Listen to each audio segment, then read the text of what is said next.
Good afternoon. Hey, How you doing? I'm good. I'm Welcome better. back to the studio. Thank you. Happy to be here. I love this place. Podcast Cool. place. So what are you talking about today? Today, I am telling my birth story and talking about motherhood, something that I really love and enjoy. Got it. I know when I first met you, I think I told you, you are currently exuding motherhood, Oh, thank you. Is and that a compliment? yeah, well, yeah, you could take it as a compliment. I mean, people look at it different ways. Like we talked about, if you're talking about fashion, it might not be considered something like Yes.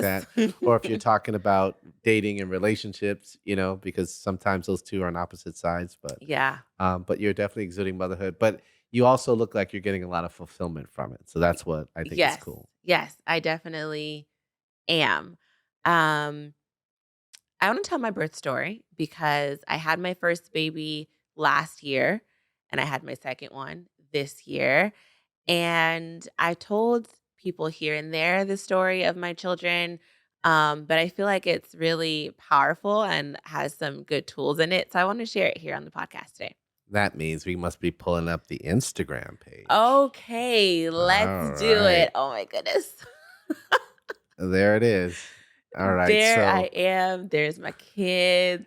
Oh, look at Naomi. She loves bubbles. I call her Bubble Girl. nice. So what are we looking at here? Start your story and then we'll see if we Okay, can have okay. All pictures to right. go along with it. So I think I can't tell the birth story without telling about like what led up to her being born. So my husband and I got married in 2020. Um May of 2021, we found out that we were pregnant. And immediately after I saw the positive test, I looked up birth places because I knew I had to go somewhere, I needed to be seen. And I didn't want to give birth in a hospital because I had learned a lot about like the Black maternal health rate and hospitals just felt really like sterile and like I just didn't want to give birth there. And this was So, during COVID too, right? yeah, this was So was 2021. that a huge concern for you at the time? Yeah, because we had friends that had babies during COVID and, like, their husband wasn't allowed into the prenatal appointments or the parents, like, the grandparents had to Zoom or not Zoom, FaceTime to watch that kinda stuff, and so we wanted a little bit more flexibility, and we were living in Orange County at this time. If you live in California, you know Orange County, COVID didn't even exist to them. There was, like, I very remember that. yeah, there was very, like, lax rules around, COVID at the time. So I looked up birth centers immediately. I found one that I looked really nice. It was like a spa. It looked like very fancy, very luxurious. So we went on a tour there, and my husband was kind of hesitant about it because he's more traditional. He's like, "Yeah, baby, you go to the hospital. That's what you do." But I wanted to explore other options for us. So after we went on the tour, he really liked it. He thought it was really nice. All the midwives were very professional. They were so sweet. It was like they were our family the first day that we went there. So let's take a step back real quick. How Okay. traditional was he? Because there's the traditional I'll be in the waiting room with my No, right, cigars, right, right, or right. there's the I'll be in there with you, but we're gonna do it in a hospital. Yes, good question. He was traditional in the sense of we'll be at the hospital and where I'm at the hospital will be wherever you want me to be. So I knew that I wanted him to be in the room. Now, what I wanted him to do in the room, that was a conversation because he was more like, I'll be in there and you can, hold on to my hand or whatever the dads do. And I was like, no, I want you to be like my birth partner and say things and breathe with me. And he was like, okay, and now that, I don't know how to do all that. Yeah, yeah, I get that. Okay. Yes, that's where we were with our first. And so fast forward, we did 9 months or 8 months of our prenatal care at the birth center. And so what that looked like was every appointment, um, the midwife was showing me how I could feel the baby with my hands, like inside of my stomach. She was measuring my belly with like the tape measure, not tape measure, but uh tape measure like thing. and we Like could. the one you measure, like when you're doing your fitting Yes, clothes, the exactly. cloth one? Okay, got Yeah, it. exactly. And then she would teach me different things, like how to sit up in the bed once I reached a certain um, week, because I was like heavier on the bottom and getting out of bed was kind of hard. I just learned something new every appointment. And they also talked a lot about my feelings during these appointments, like how am I feeling with work? How is my marriage with, the pregnancy and the mood swings? Um, it was a lot of, like, both physical, but also emotional support, and going to the birth center, I felt so empowered. I felt, like, ready to be a mom. Like, I felt like I knew so much about my body, about my baby, and I felt so, close to Naomi when she was in there because I feel like I just talked to her all the time. Like, the birth center really empowered me to give the kind of birth that I wanted to give. And so that was for me. I wanted to do unmedicated. I didn't want to be induced. So I wanted to be like 1,000 as natural as you can get. That's what I wanted to do. And I also wanted to do a water birth at the birth center. So they had this really like nice, like porcelain jacuzzi, and you can give them your birth plan and tell them like if you want to have a playlist and if you want candles or aromatherapy going. And so I had this vision in my mind of like, I'm gonna have like a spa like experience birth, right? And so um, on my birthday, 2021, I was, 35 weeks pregnant. My mom and my parents were in town at the time. My parents lived in Atlanta, and they were in town for my birthday. And so my mom and we went to brunch, and I woke up that morning. I mean, towards the end, everything just hurts. Like I wasn't sleeping because I couldn't get comfortable, and I hadn't slept in like weeks at this point. And so on my birthday, I woke up and it wasn't like the normal discomfort that I was having throughout the pregnancy. I was like, this feels bad. Something's changed. Yeah. On my birthday, I was in a bad mood. But I put on a cute dress. I put on this white dress. It's on there somewhere on the page. I, I'll start flipping. I'll Go tell you ahead. when it Go on comes with the up. story. And so I put on this cute white dress. Not that white No, no, no. dress. Keep That going looks like a down. wedding Yeah. dress. Because I was like, keep going down more. I was like, I want to be in a good mood on my birthday. So I Got it. got dressed. My mom and I were almost there, right there. That white one. Oh, in Yep. the middle? Let's hit that. Yeah. So I put on this dress because I was like, I want to be in a good mood on my birthday. I want to look cute, So my mom and we went to brunch. And then we got a massage. And I got a prenatal massage, which is perfectly normal. It's fine. And then that's when it all went down. After my massage, this was at like 4 p.m. I went home and my husband, my parents were going to meet us at the house for dinner. But I was so tired, so I took a nap. And I woke up from my nap and there was liquid on the couch. And I was like, this is not normal. And as I'm getting up to go to the bathroom, it's still just like there's liquid on the couch. And I'm like, what's happening right now? So I called my midwife and I'm like, I think it's time. I think this is the time. Um, but it's again, I'm 35 weeks pregnant. And so full Yeah, I'm term, trying to do the math. 30, how many months is that? that is 7 or 8 months. Oh, wow. Okay, so you're early then. Yeah. So Got full it. term is 40 weeks. Technically pregnancy is 10 months. And I would say it's 9, but it's really 10. So I called the midwife hotline and I'm like, I think I just lost my mucus plug and my water broke. And she's like, are you sure you're 35 weeks? And I'm like, yeah, I'm sure. So they give you this kit to take home in case you give birth at home in case of emergency. So I had it. And they have like this test strip to test liquid and see if it was amniotic fluid. Of course, my test came back inconclusive, so we couldn't tell. We didn't know if it was pee or we didn't know what it was. And so she's like, okay, well, y'all need to go to the hospital and take an overnight bag just in case. And I'm like, just in case what? And she's like, you give birth tonight. And y'all, I wasn't planning to give birth for another month. Especially in And a hospital. yeah, and on my birthday. So I'm like, this is just way too much happening right now. And so I'm like, okay, I call my husband. He's at work. He's at basketball practice. And I call him, and somehow he knew. He like knew. He was like, "What's happening?" Not even hello. He's just like, "What is it?" And I'm like, "Yeah, I need to come home right now." So so he comes home, and my parents had already brought dinner, and I wasn't having contractions yet. So I'm like, I'm finna eat my fried chicken, and we're gonna have a good time, and then we're gonna go to the hospital. So I eat my dinner. I take a shower. I think, yeah, take a shower. We pack our bag. My hospital bag was not packed. Had I had one. It just had nothing in it. So I threw together, whatever I could, and then we went to the hospital. Still not having well, having contractions. Now that I look back on it, excuse me, I realized I was having them, but they were so faint. I don't think I realized because it was just so much going on and I was so like caught off guard. And so we get to the hospital, we tell them what's happening. I need to get tested for amniotic fluid and see if my water broke or not. Um, Turns out it did. And they're like, "Yeah, you're having a baby tonight." And I'm like, "Wow, it's my birthday." Wow. Yeah. And so I go into like what they call triage. It was like the emergency room for labor and delivery.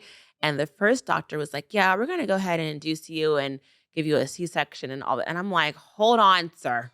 All the Hold things you didn't want. Yeah, I'm like, "First of all, you didn't even tell me your name. I literally just got here 10 minutes ago. Can we like backtrack?" And so he says that and I'm like, "Okay, well, why?" And he's like, "Because your water broke, it can only be broken for 24 hours before there's like a risk of infection for you and the baby." And I'm like, "Okay, well, it's been 2 hours. Is it possible that we can give my body time to kinda, like, catch up to what's happening and possibly, like, be like I just naturally, induce?" And he's like, "I don't know about that. Let me call your doctor." At this time, I actually didn't have a doctor. I had the midwife at the birth center. That was the question I was actually gonna ask you.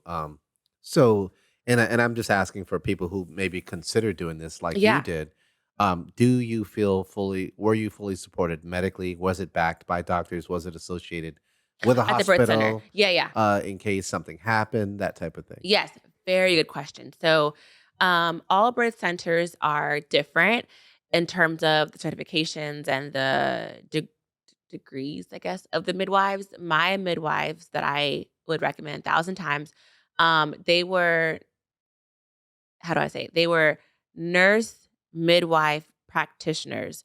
So most of them were so the head midwives had gone to nursing school and they were actually nurses and nurse practitioners who also then became midwives. And there were other assistants there who were in school to finish up their nursing degree to then become midwives. And so with a nurse practitioner, for women, you can get most of your medical care there. So you can get your well woman exam there. You can get a lot of care that women normally go to doctors for. You can get from a nurse practitioner, and that's who was the lead midwife at the center that I went to. Got it. Okay. All right. So on with the Yes. story. Okay. Okay. So I'm in triage, and the doctor's like, "We need to induce you." And I ask him, "Can I have some time?" And he goes, "Let me call the doctor." And so we ended up at this hospital because my midwives referred me there. They said this doctor he was very he was very supportive of natural birth, and he kind of had the same like ideals as a birth center, and he would do all that he could to give me the same experience that I would have had at the birth center, obviously being in the hospital. So that's why I came to the hospital. But he wasn't there at the time. It was the doctor that was in charge of triage. And so they call the doctor that I was referred to, and he was like, "Yeah, go ahead, give her time. We're not in any trouble right now. She can, labor on her own without being induced." So, 4 hours go by. I think when I get there, I'm like 1 centimeter or something, and dilation means basically the cervix is, like, opening up for the baby to come out. And so I was, like, 1 centimeter dilated when we got there, and they're like, "This needs to go, in the 24 hours, it needs to kinda go quickly." And it was not going quickly. And so, I think 4 hours go by and I might have been 3 centimeters, and they're like, "Okay, we kinda need to do something here because we need to get the baby out before you guys, before there's issues." And so this part is really important because I think the way that I was able to advocate for myself in the hospital, I wouldn't have known if I hadn't gone to the birth center and learned about what other options, like, were available to me, during birth, and also my husband and I took birth classes to learn about different stages of labor, dilation, different positions of laboring, and so I told the doctor that was there at the time that, I actually, let's back up. The one who recommended the C-section, I told a nurse I did not want to see him anymore. Do not come back in my room. I don't want to talk to him. No more of him. Get me someone else. Maybe he had a golf tee time or something. He was just trying to get out of there. Yeah, exactly, exactly. So they actually brought in another doctor who was very pleasant. And I don't have a problem with medical advice. I just want to know why. Like, if that's what you're suggesting, why is it the case? And so the second doctor, I told him, I am a young Black woman. I read the news and I'm scared right now. I want to leave the hospital with me and my baby alive. And that's why I don't want to have a C section. So, can you talk me backwards and tell me why is this a statistic and how can we avoid that? And what he explained to me made a lot of sense. And so I felt comfortable like being seen by him for the rest of the time. And basically, what he explained was that it's kind of a one thing doesn't automatically lead to another, but they trigger things that could potentially make the next step possible. Meaning, so talking backwards from a C section, the first step usually is that people are induced. Well, why are they induced? Because their labor is taking a long time that could put them or their baby in danger, right? And so then when someone is induced, that makes the contractions more intense because they're coming faster and closer together. Okay, if they're coming faster and closer together, some people aren't prepared to labor for a long period of time. Some people don't like the amount of pain. And so then a C section ends up having to be performed in order to save different organs in the body. That's the way he explained it to me, long story short. And so I said, okay, I don't want to have a C-section if possible. Not that anything's wrong with it. I just wanted to see what my body could do. I know that I am pregnant. I'm 8 months pregnant at this point. I believe that I was built to have this baby. I just want to give it a chance to see what it could do without having to interfere before giving her a chance, basically. And so I ended up getting induced because it was taking a while. And so after being induced, the contractions, were doing what they're supposed to do. They went up. Yes, it was very intense. So this went on for like, I think I was in labor with Naomi for 26 hours or 24 hours. And then at 24 hours, I was like, okay, y'all, I can't take any more. I haven't slept in weeks. I wasn't prepared to have a kid today. I need an epidural because if I'm not gonna make it. I was like feeling like I was just a level of exhaustion I cannot explain. I was so tired. So, I got the epidural and I think they started me like on a low dose. They go by like your height and weight and your sensitivity to medication, that kind of thing. And so on the epidural, I was, dilating faster. And then, long story shorter, by the time Naomi was ready to come out, the epidural was not working. So I had what I feel was a natural birth because I felt everything that happened when she was coming out, but it was very quick. So I thank God for that. Like from the time that I started pushing until she was like in my arms, it may have been like 7 minutes, 5 minutes. It was very fast, and the doctor allowed me kind of to do my own thing. He's like, I'm here. He taught me the standard pushing method they do in the hospital, but he was like, whenever you feel like it, go for it. And I want it to be as natural, as easy, as clean as you want it to be. So I'm just going to be here when you're ready. And that thing was quick. I will say, I started pushing with the nurse because that's the procedure, I guess. You push with the nurse, and then when it's almost time, the doctor comes. They didn't think that it was going to escalate that quickly for me since I was laboring for a long time. And so I actually had to like wait for him to get there for me to finish pushing Naomi out. And that was annoying because I was ready. It had already been a day and a half. And So when he got there, then it was just like I think I had like one more push actually when he got there. I forgot that part. There was a nurse helping me. And then when he got there and then it was over. But if I hadn't gone to the birth center, I wouldn't have even known about like different stages of labor. I wouldn't have known that it actually was okay for me to tell a doctor no and to ask more questions because all that I knew about birth at before um, being pregnant was like hospital and you do what they say. They're doctors. They give you advice, you take it and they know what's best, right? But through going to the birth center and having those monthly interactions with the midwife, I learned about my body and I learned about what it could do. I learned kind of what I was willing to like tolerate and not as far as like pain and that kind of thing. And they taught me that like this is your experience and you get to kind of drive the ship as long as it's safe. And so I really want to encourage anyone who's like thinking of having a baby or if you're going to have another soon.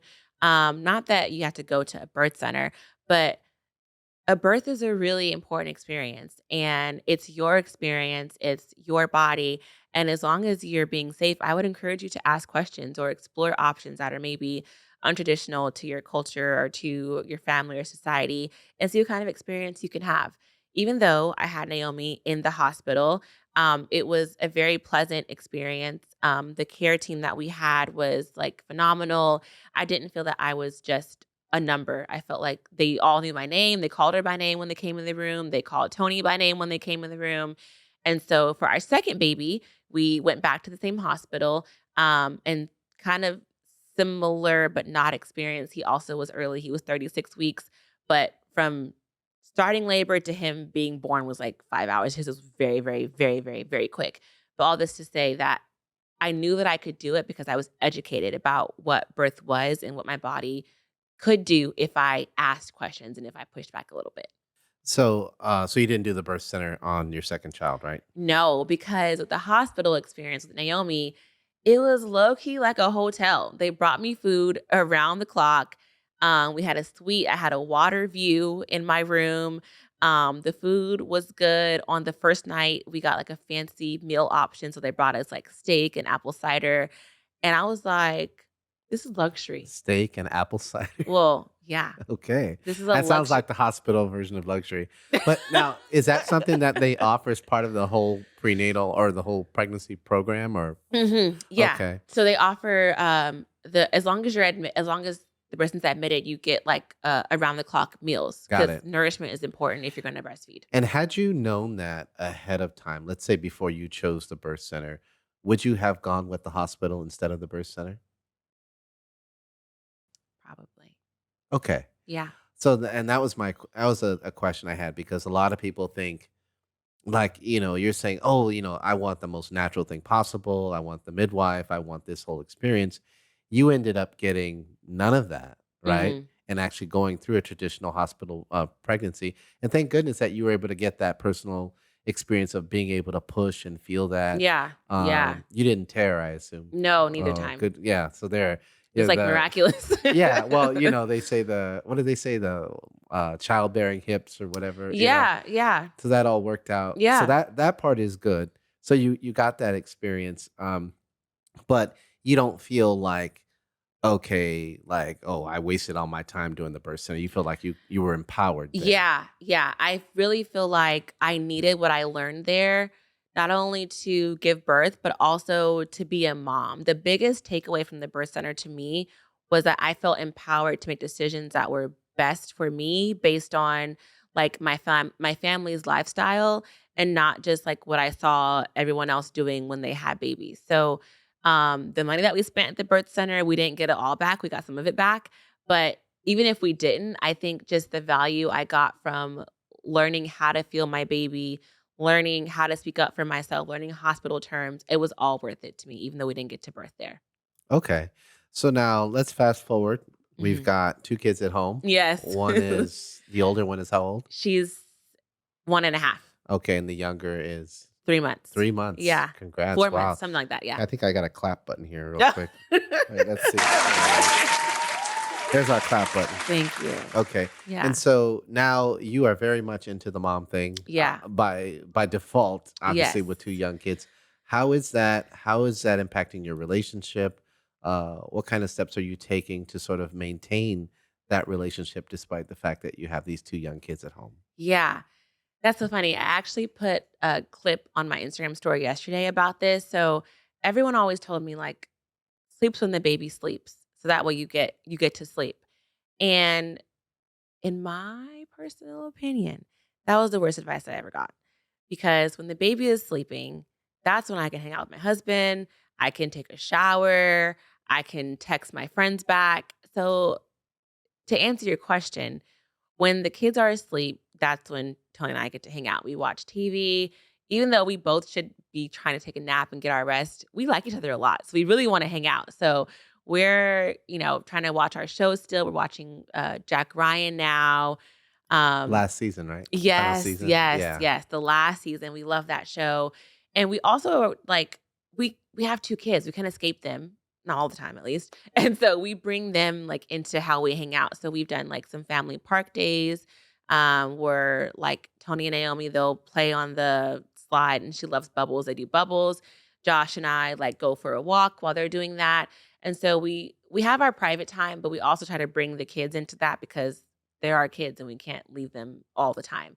Right. We're also fortunate to have both of our parents live very close around to us. So Support system. yeah, we could not do this without them because it would be just I would be just overtaken by overwhelm. So our parents take the kids sometimes so we can at least like take a nap together or eat without having to also feed someone while we're eating. Um, our anniversary is next week, so we're going on vacation. We're going to San Diego for a couple days, and we try our best. Sometimes I feel like there's days where we are like just ships passing the night, like he's going to work and I'm coming from somewhere.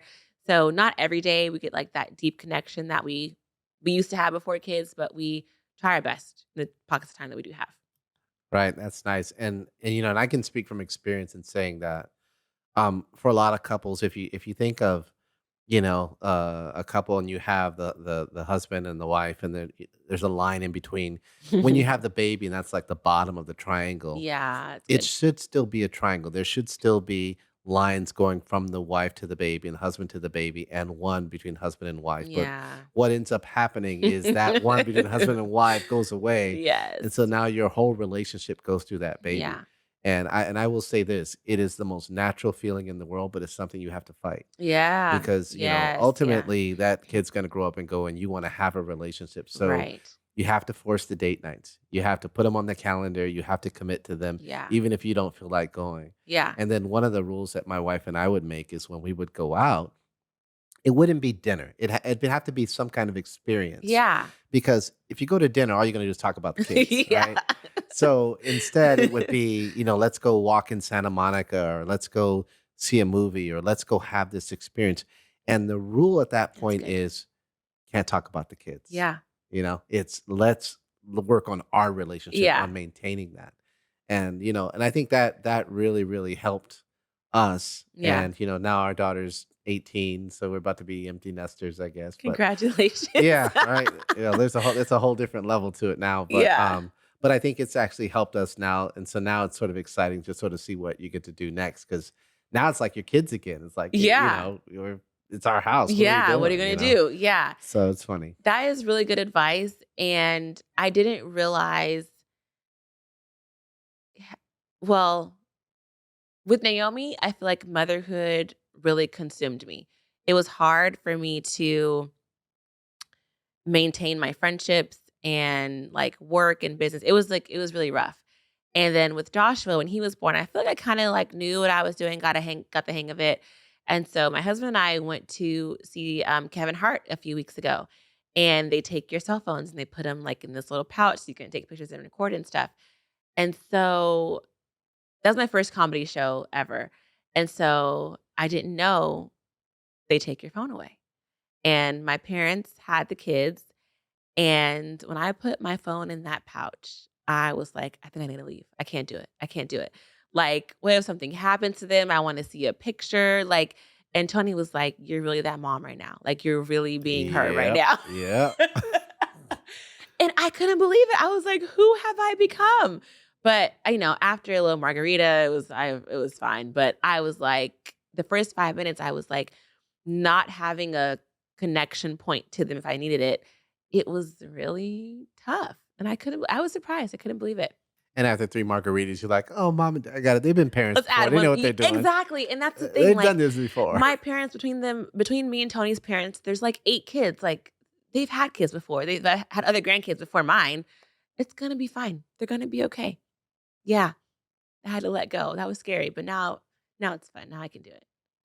Any more coming? You good with 2? Probably one more, honestly. Probably one more. Before What's your then, I wanted, like, 6. what's your preference? Like, boy or girl? Yes. Good question. I don't think I have one. They're both very well, Josh is too young to, like, tell his personality, but I think I don't know, that's rough. I don't think I care. Why? Okay. That's a good question, though. Yeah, I always wanted girls. I got 2 girls, so I'm happy with Yeah. girls. It's Really? such a pressure raising boys, I think. I don't know. I could be wrong because I think if I had a boy, I'd be fine. But I initially thought, man, number one, there's a pressure of raising a boy to be a man and all of this, and then raising a black man, Right, yeah. too, and having to tell him about, it's like you're putting this burden on his shoulders of saying, look, this is how the world Right. potentially sees you, Yeah. and you at the very least have to be prepared for it. Yeah. I didn't go through that, but, girls is sort of the same story in a Mhm. way, but, obviously, different kinds of rules and things you have to work with girls. Yeah, that's interesting because I felt the same way about having a girl first. 3 years ago, before I was pregnant with Naomi, I had a dream that I was having a baby, but it was a boy. We were in um a backyard and I was like, look, it's my son, it's my son. And everyone was like, oh my God, he's so cute.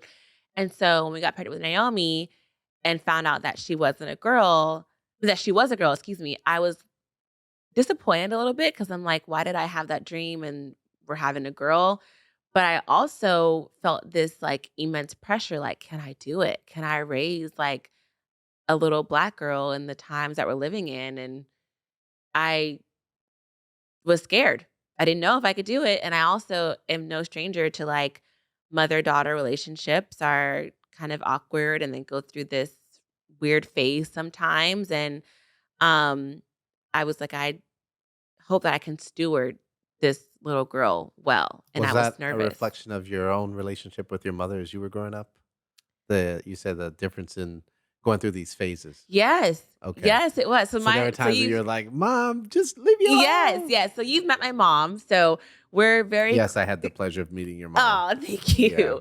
So we're very close now. My mom is like we are very close. We were also close when I was in high school, but I'd say, like, in middle school, I guess, maybe puberty, I don't know, and then also a little patch in college. We were always close, but I wouldn't say we were, like, connected. We weren't very intimate like how we are now.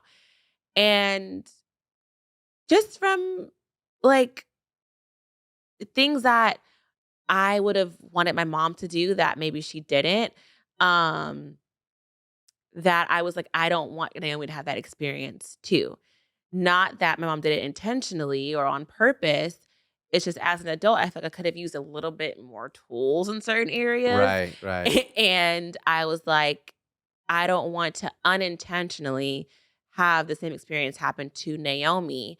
Um, but I just had to not get over it. But with my therapist, she's like, the fact that you're even asking these questions means that you care. Right. And so you're already a good mom because you care. And my mom is a fan- fantastic mom. She did a great job, I think, with my siblings and I. Um, and so by her example, I learned that sometimes you don't always get it right, but your kids, they turn out well when you try. And so that's kind of how I got over that fear of having a Yeah. girl. Yeah, that's how you have to see it because if you're not improving something upon what your parents did, then Right. you're not really working as hard as you can to be the best parent you can Yeah. be. And so we all do that. I can look at experiences from my father to say, well, there are certain things I will never tell my child that my Right. father told me, Right. and by the same token, just a different life experience, different times, right? Yeah. And so you're always going to be improving. So that's good that you are sound it's like you're setting your own roadmap for how you want to be as a mom. Yeah. Yeah. And it's fun. It's like I mean, parenting really is trial and error 'Cause what I did with Naomi that worked ain't working for Josh. So it's like, you gotta try what works for your kid and their temperament and all of that. They said the second one's supposed to be easier though, right? No. No. Naomi tricked us. Naomi was such a easy baby. She slept through the night, like, almost immediately. Let me find that She picture. Wait. Is this is her, right? Yes. Okay. The bubble girl. Yeah. Yeah. And Josh is a lot harder. I think if we had had Josh first, we would have been a little bit more intentional about spacing the kids out, but with Naomi, we were like, "Oh, we can do this several times." So, Yeah. yeah. Wow. There's my princess. Are there pictures of Josh here or not yet? Yes, he is in that basket. There's a video of him. Ah, there we are. Okay. Oh, my chunka boy. Look at him, little burrito. Yes. He was only, let's see, he was a month old in this video. And a good friend of mine gifted us that basket, which we use all the time. And so I wanted to showcase the basket. So I keep him in there with me in the office when I'm working on ministry stuff or the podcast. He can be near mommy. Nice. Yeah. I had a name for if I had a boy. You wanna know what it I was? do. I do. Not a junior? No, not a junior. No Okay. no Solomon Juniors. Okay. So the name was gonna be Saint Julian. Oh, that's Yeah, nice. and some people go, "What, Saint and Julian?" No, no, no, the whole name, Saint Julian. That's nice. And I got it from an audiobook, and actually my daughter Zia, I got her name from an That's audiobook. pretty. Yeah, Oh my gosh. ZIA. And we found out That's later pretty. it's a symbol of New Mexico. It's like the star or the sun symbol. Oh, Yeah. okay. So my wife ended up getting that tattooed on her arm, but yeah, Saint Julian would have been the I boy. love that. That's Yeah. really pretty. So it's up for grabs, anybody, if you want it, because I'm not That's a having any good more one. kids. That's a good one. And I love the tattoo that your wife got. I well, I already have a lot of tattoos, but I said I was 11. yes. Right. I said I was gonna get one when I had kids, like something that symbolizes the kids. My husband doesn't have any. And he said if he ever did, it would be, like, for, like, our family or for the kids, so, I don't know, babe, I think it's time. So when he takes his shirt off, you just look at it and go, "Oh, fresh landscape, huh?" Yes, exactly, exactly. You get a big picture of the kids and all across the back. Yeah, yeah, Yeah, tell him. perfect. Yeah. So like you said, I think setting a new roadmap is something that I think excites me the most about motherhood, doing things differently than my cousins, my mom, my friends, and one thing I really had to be intentional about is separating like my what I've seen in the influences for what really fits my lifestyle. Like Instagram is full of mom influencers and ideas and Amazon links and it's full of everything. But not all of that works for your family's lifestyle or for the kind of kids that you have. And I really want to encourage moms out there to like take a step back, take a few, whether it's days or weeks, to really like quiet out the noise and hone in on your family, on your kids, on your needs, and build your life around that. Because Instagram, TikTok, there will always be suggestions. There will always be something to consume. But what's more important than what we consume is what we create and where our creations come from. Is it our own thoughts and ideas, or were we influenced by someone who has no idea what we even do for a living? So Yeah, that's my two cents. and I wanna reiterate that because that point is so important, and, when my kids were small, it was the same thing. Yeah, I mean, it wasn't so much Instagram and stuff, but it was just books and Yeah. these doctors who told you, "Let your kids cry themselves to sleep." Try it. Cringe. I Try it. can't. Yeah, Yeah. exactly, right? Yeah. And so you have to do what's best for you. Yes. Listen to yourself, listen to your own intuition. Think about all the good things that your parents did and look and listen to your child. Look at what your child wants. Ultimately, Yeah. you're not going to spoil a kid at 6 months old. You're not going Right. to spoil them at a year old. Do That's whatever it good. is that brings you closer and creates that sense of community with the child. Yeah. And I can tell you from experience too, for dads, it comes a little later. Like, I would tell my wife, "Bring her to me when she can talk and Yeah. reason, and then after she can reason, then, then we'll form our relationship, but until then, it's all on you." That's But, funny. no, it was just a joke, Yeah. but it does come later with dads, but, we both have a role to play, Yeah. but, yeah, just listen to yourself. You gotta block out all that other stuff because we all are on different paths in Yeah. this life, and the people we bring in, they're on their own paths as well. It's not your path. Right, right. And one thing I wanna add, I'm glad you said that about the dads, is I think a lot of time we talk about, like, mom's discernment and mom's intuition, and dads have discernment too, and we need it. Quick story. Earlier this week, my daughter had to go to the emergency room because she had a reaction to peanuts. And we saw signs of it like early in the day. She had a couple of rashes like here and there, but she also has eczema. So I was like, maybe it's eczema. It's not really that big of a deal. I Googled it. I thought she was fine. So we watched her throughout the day. And then she went to bed. And my husband's like, should we give her some Benadryl? And I'm like, no, I think she's fine. If it makes you feel better, like we can give her some, sure. But I think it's going to be okay. He's like, no, I really think we should. So he comes home with the Benadryl. Um, and again, I'm like, "She's already sleeping. She's sound. Are you sure you wanna wake her up?" And he's like, "Yes, I'm sure." Y'all, we woke my baby up and her face was so swollen. It was so scary. And we had a long night after that. But the point is that if my husband wasn't standing firmly on what he felt was best for our daughter, who knows what could have happened. And just because I'm the mom doesn't mean that what I say is the last word. It's also his daughter. He had discernment. He heard something from God that he followed through on and could have possibly saved her life. And so, dads, we need you too. We need y'all discernment. We need your wisdom, your guidance just as much as moms. Got it. That's all. All right, y'all. I think that's all that I got on the birth story. Motherhood, something that I really enjoy. We're going to have many more episodes about motherhood. I'm going to have some of my favorite mom friends on here to talk about motherhood, parenting, navigating postpartum, so many things. So make sure you guys come back and visit us. As usual, follow us on Instagram, send us a little message, let us know how you're doing. And I will talk to you next time. Take care. Bye.